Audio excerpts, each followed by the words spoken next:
Iginit ngayon ni Energy Secretary Jericho Petilla ang pagkakaloob ng Special Authority kay Pangulong Aquino para maresolba ang posibleng krisis sa enerhiya sa 2015. Reaksyon nito ni Petilla sa panukala ni Senador Sergio Osmeña na gamitin ang 1 bilyong piso mula sa Malampaya Fund.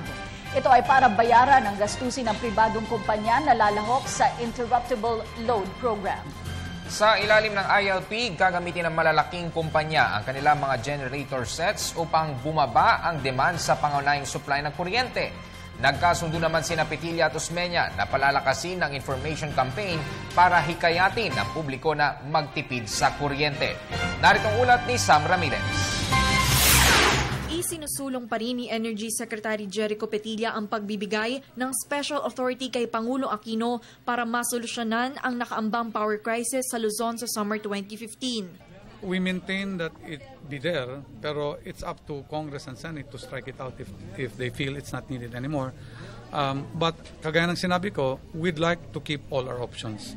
I hope you understand why I'm still pushing for additional capacity from anywhere I can get it, because I still don't have it right now. Ito ang ipinahayag ng kalihim matapos ipanukala ni Senator Sergio Osmeña III, Senate Energy Committee Chairman, na kumuha na lamang ng 1 bilyong piso mula sa Malampaya Fund upang bayaran ang gastusin ng mga pribadong kumpanya na lalahok sa Interruptible Load Program o ILP, kesa naman sa gumasta pa ng 6 na bilyong piso para magrenta o bumili ng mga generator sets. Sa ilalim ng ILP, gagamitin ng mga malalaking pribadong kumpanya ang sarili nilang mga generator sets. Sa ganitong paraan, inaasahan na bababa ang demand sa main supply ng kuryente.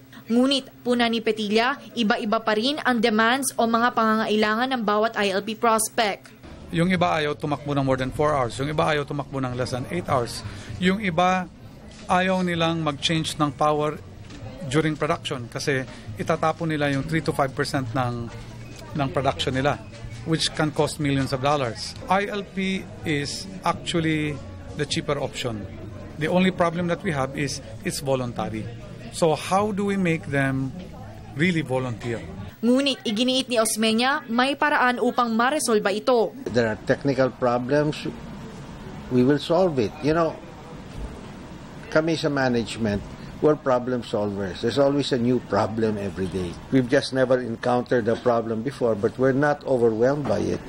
The power is here, and the customer is here. And all we have to do is just make a smooth transition. Ngunit kung meron mang isang bagay na magkasundo si Petilla at Osmeña, ito'y ang paggawa ng information campaign upang mahikayat ang publiko na magtipid ng kuryente. I've always admired the other countries when they have this information campaign on energy conservation, how to do this, how not to do that. And even the kids become conscious of it, which is very important because it's the kids that leave the lights on. Most welcome, Mr. Chair, if we have additional budget for this. We are also, as you have suggested, we are already going to launch on December the information campaign. We can do more with additional budget for next year. And this is regarding energy savings. Plano ng DOE na maglunsad ng isang kampanya sa Desyembre. Samantala, nakalusot naman na sa Senate Committee level ang panukalang budget ng DOE na aabot sa 4.462 billion pesos. Sunod na itong isasalang sa plenaryo para pagdebatihan. Para sa Telebisyon ng Bayan, Sam Ramirez.